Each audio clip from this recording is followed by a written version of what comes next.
Okay, good morning, welcome to Yeshiva YouTube. Today we're doing Nedarim Daf Mem Ches, number 48.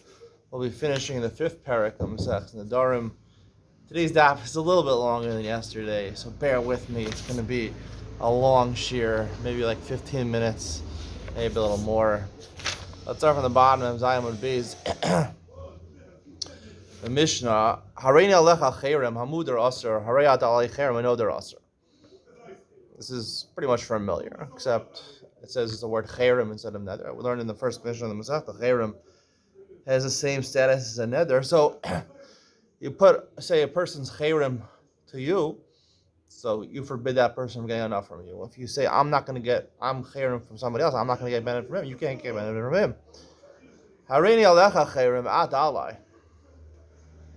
If you say I'm usher to you and you're usher to me, shnei masur.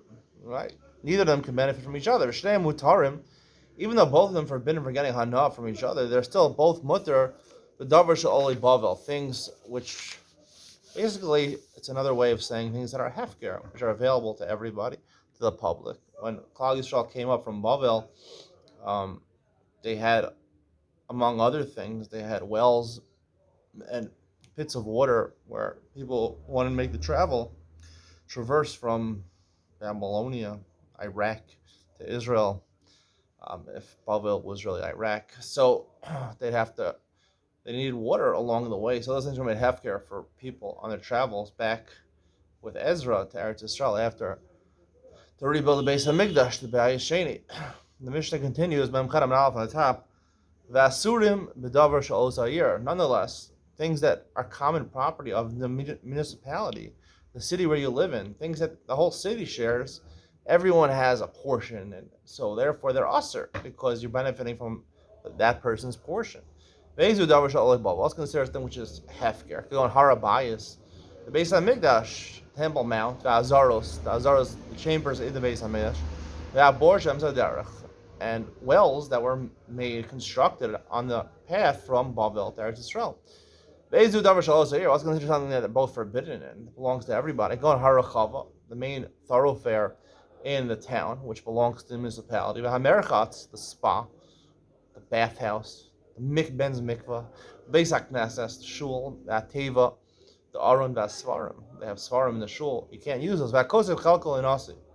Now this line is ambiguous. The Gemara is going to explain. Basically, this line means that if you're both forbidden, you can circumvent the Isser and Neder by both of you writing Bibazaka, your chaylik in the municipality, to the Nasi, the president or the mayor, let's say. Rabbi Yehuda Omer, Echad Kosev l'Nasi, Echad Kosev l'Hedyo. Yehuda says, you don't have to be Zoche to a Nasi, you can even do it to anyone else, right? As long as you both don't have ownership over your part, your chaylik in the municipality or in the city or in the county, so it belongs to somebody, a third person, so you can both benefit from everything. So why do we specify writing to the Nasi? There's obviously a difference. If you write, both of you give your portion in the city to the Nasi, right? You just write a letter stating that you're relinquishing your rights. You don't need a third party if the Nasi is not there to acquire it. If the Nasi is not around, you have to write for a third person, a hedyot, you'd have to mazaka, do a kinyan li'achar. Someone else is a kinyan sudar for something like that, so he can be mazaka, he can acquire it on the other person's behalf. Nasi, you don't have to do that since he basically owns the entire city. He's in charge of the whole city. All you do is write a letter of intent, relinquishing your ownership. The Chacham say, even for the Nasi, you have to formally have someone else acquired on his behalf. The reason they mention Nasi is because he's normally the person you're going to give it to. You can give it back to the municipality. In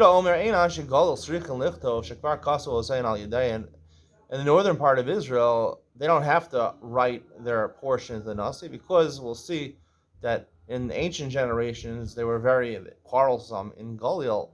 So to avoid Isser Nedarim, their forefathers had already given over public property to, everyone gave their public property to the mayor or to the city councilman or whatever who's in charge of the city. Rabbi Yehuda Omer, county executive, if it's a county, town, it's a mayor, city, it's a mayor. Yehuda Omer, Ein Anshe Galil. Also, Gemara says, the Gemara says, am I mitzvah? Now, this is going back on the lashon of where it says kosev chalkol and nasi. The Gemara assumes kosev chalkol and nasi. It's still aser. Why should it be? Am I mitzvah? If they both gave their ownership to the mayor, no, they don't own it anymore, so they could benefit from public property. This means say matakanasam. Didn't say it, but this is what the Mishnah said. If they both are forbidden of getting hana from each other and they want to use public property, they should both relinquish their share in the public property to the nasi. I'm going to skip all of these parentheses because basically it's just a quote from a Mishnah. Yehuda Omer, Einan Shigalil Srichel Zakos or Gasan Hossein Al Yadei and Tanya. Yehuda Omer An Shigalil Kadshran Al Yadei. They got into fights. But you know, Hanaz Damizeh. They regularly would forbid each other from getting benefit from each other. What do they do? Amdu Avosei and Mekasul Chalkei Al Nasi. In previous generations, when they were starting to get in fights with each other, the forefathers got up and wrote their portions to the Nasi, and therefore future generations don't have to be worried, even if they do forbid each other or not, which probably will happen in Galil because the water is not as clean up there. I'm joking. I don't know. It gets very hot in Tiberia. So, therefore, they already acquiesced their property to the public, to the mayor, whoever is going to be the mayor, and therefore they could benefit from public property. The Mishnah, we had a part of this Mishnah earlier on. Someone who he forbade his son from getting hana, but now he feels bad. His friend has nothing to eat, and he wants to give him a present. You give your food to somebody else, and that person's mutter. And there, meaning the person that's also to get hana, can take the food from the party that you gave it to because he's not benefiting from you. And there was an incident, we learned about it before.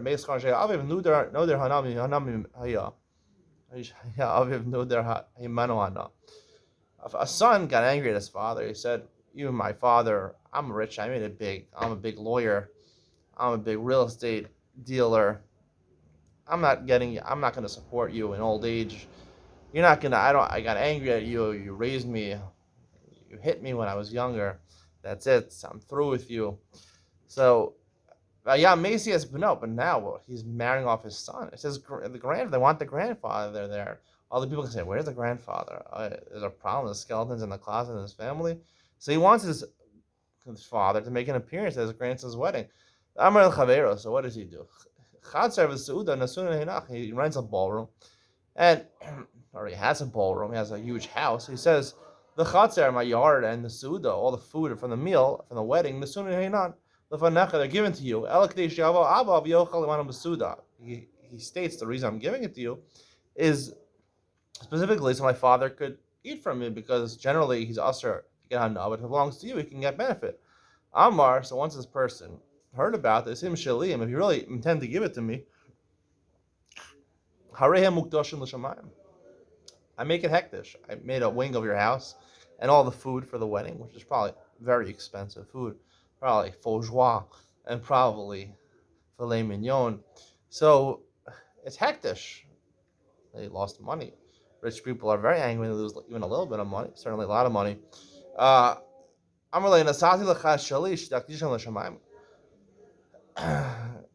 didn't give it to you. Did I give it to you to make it hectic? I gave it to you so I could have, a loophole so my father can come to the wedding. You only gave it to me. You didn't really intend to give it to me. You just wanted a loophole so your father can come eat with you. And I'm going to be part of the Avera, because really it wasn't a full matana. We're going to learn it wasn't a real matana. He didn't really give it to him completely, and therefore it still belonged to him, and his father is going to benefit illegally from him and forbidden from him. So based on that, Chacham said, if I give a present to someone and I don't give him full rights over it to be makdish it, and this is the case, or he didn't want it to be makdish it, so I'm going to explain, Iyad ben Sion only gave him bershuso, didn't give him shalo, gave him the rights to do what he wants with it, to have my father eat, but I didn't acquire the physical ownership to him of the chaser and the food, so therefore it's not a matana, and therefore you can't benefit from that if you're mudar hana. The Gemara says, Maisa listor. The beginning of the Mishnah starts off, right? If someone can't get enough from you, you give it to a third person and it works. And then it brings Beis Choron where it didn't work. Sort of Messer Rav Gemara admits it's missing part of the words of the Mishnah. Even though normally you could give it to a third person, if the end of the day it's going where what happened was the person tried to be makdish and he said, you can't be makdish, I didn't give it fully to you. Aser, that is the person still aser. So there was an instance where this happened. And the Mishnah continues and elaborates on it. Amar Rava, Rava says about our Mishnah, Lo shana lo da'amar lei v'heinach lefanecha elek de'shiyavo av elek de'shiyavo ava. It only meant to say it's not a complete matana to the third person. If he stipulates and he says, I'm only giving you Ella, I'm only giving this to you, this chatzar and this food to you, that my father should come be able to eat.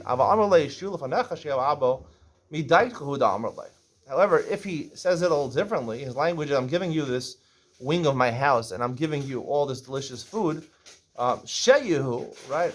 I want my father to be able to eat. He ultimately is leaving it up to the other person whether he wants his father, allow his father to participate or not. He's not saying Ella, he's not making contingent upon it. He's telling him what the reason he's doing it for, but he's not making contingent upon it. Then it's not a problem. Because he gave it fully to him. I guess the person can make it hektish. A different way of understanding Rava. Amrin la Amar Rava. Rava says, Lo tema taima the Amar le vehein chalafanecha.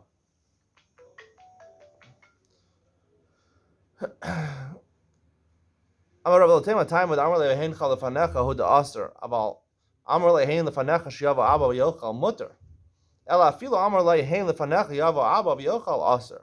According to this second version of Rava, he's saying, don't say it's only if he makes a contingent. It's not only if he makes a contingent. Even if he says, I'm giving it to you with the reason that my father should be able to eat, but he's not making a contingent upon it, nonetheless, by the fact that he expresses that he wants his father to be allowed to eat, shows that he is making a contingent upon it, and therefore it's not a good matana, and it's a violation of the neder. Also, my time, the fact that he's giving him the suda, right? He's making a fancy wedding. The situation obviously dictates that he's only giving it to the person. Why am I giving such a nice present to my neighbor? I'm giving it to him only that a wedding meal, right, is evident that I'm only giving to the person so my father can come join me at the meal. There was a certain man who had a son. He was constantly stealing from his field flax. He liked linen garments, linens. He liked linens made out of linen. And he kept on stealing from his father. His father got angry. He took a neder. What is going on over here? Fathers and sons really hate each other so much they're making Nedarim against each other.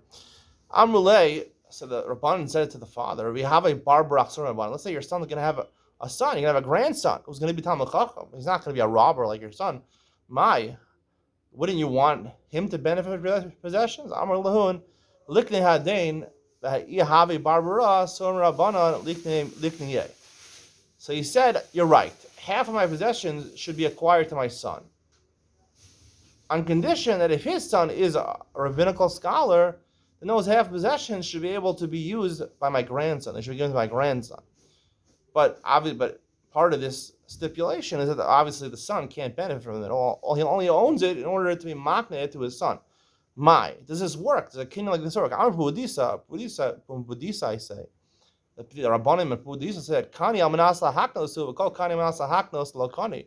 I am merely acquiring this in order that my son should acquire it. If I'm only acquiring it that my son should acquire it, that's not a kinyan, because you have to be koneh that you can use it. Rav Nachman argues, kani, it works. The hasudra kani manasa haknosu. What's his proof to that? Whenever I make a kinyan chalipin, I take a sudar, I take a handkerchief. When you get married or whatever, you want to makna the ksuba or something like that, you pick up someone's yarmulke or something like that. Kinyan sudar is one of the kinyanim that you use. So when someone gives you his sudar, right, he doesn't really mean to give it to you, right? He's giving you his yarmulke in order to make a kinyan, and then he'll give it back to the guy. So he's being makna his sudar to you, his yarmulke to you, that you should make a kinyan with it, right? And then you'll return it to him. So I'm not being makna, I'm not being koneh the yarmulke that I can keep it and wear it on my head. I'm just doing it to make another kinyan. So, in fact, that works. So we say any kani manasa hakna should work. Rashi challenges Rav Nachman. Man liman the sudra itafas leila mitzvahs. Technically, when the person gives the yarmulke, If I want to keep it, I could keep it. He didn't make any limits on me. The ode here by the grandson, he doesn't want his son to benefit at all. The ode sudra kani manas lahaknos v'kani min hashta hali nichsin dahadan le'masai kani l'chihave barbarei surun rabbanan.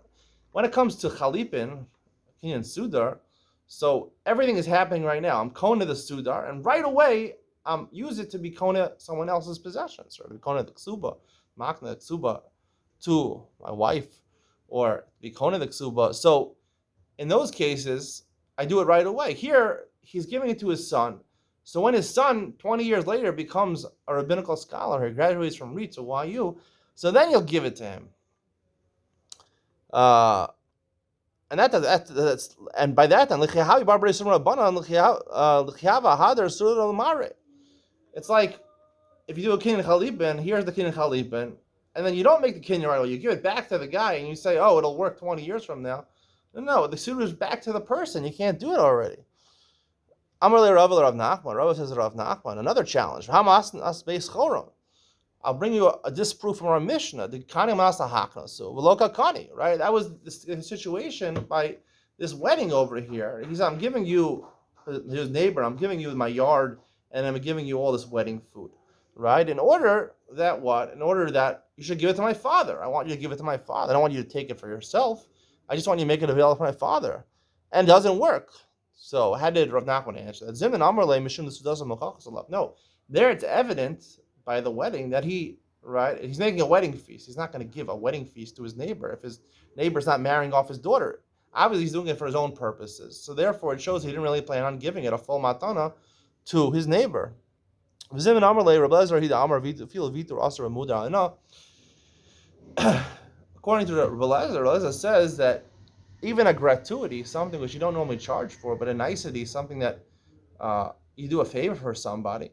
So that's Asar Ramudar Hana. So therefore, normally Kanem and Asa Haknos, like we have the grandson, it would work over there. I'll explain why in Ben Sion it works over there. But here, it's it's the same idea. I'm not giving full ownership to the person. I'm merely giving him reshus.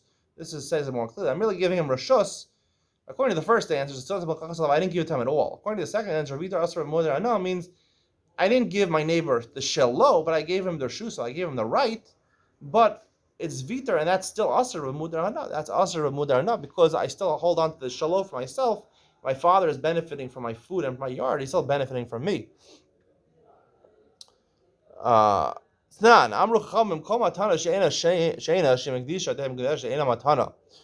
Again, we're bringing a proof on Mishnah. The Mishnah says any matana, which if the person I give it to doesn't have the ability to makdash it, I didn't relinquish shalo and bershuso, she can makdash it. Kol, it's an extra word. Lasui, what does it come into? Lav lasui ha milsa the shadi bekipi. Isn't it coming to disprove Rav Nachman and to say, right? Not only our Mishnah, but even the case of Rav Nachman, where you're makdash it to the grandson. The word says lo lasui. Rav Nachman answers back lasui lishna basra. The Shmai said the Rava tell you even Rava's second language where. According to Rava's second language, he says it doesn't make a difference whether you said Ella or you said I'm giving this to you so that my father should be able to eat. In both cases, right? That's the chiddush. Even in that case, like the second, or even in that case, it doesn't work, right? However, in the case of Kani Manas Lahaknos, where I give the shelo, I'm already alluding to Ian Ben Sion, I'm giving my son shelo, the bilis over it, but I'm not giving him Rashuso.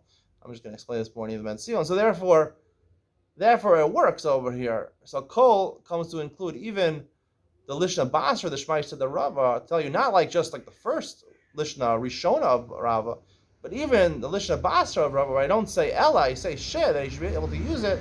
Nonetheless, doesn't work. But kani mas lahaknos, where the case of the grandson does work. That's the conclusion of today's shir. Hadra lachashut. When we finish the fifth parak, stay tuned for Yom Ben Sion, where we discuss the difference between manas and peskoron and Kani Manas Haknas, which works according to Rav Nachman. We paskin that works according to Rav Nachman. I'll explain in more lomdas what exactly is the difference between the two. Yom Ben Sion coming up next.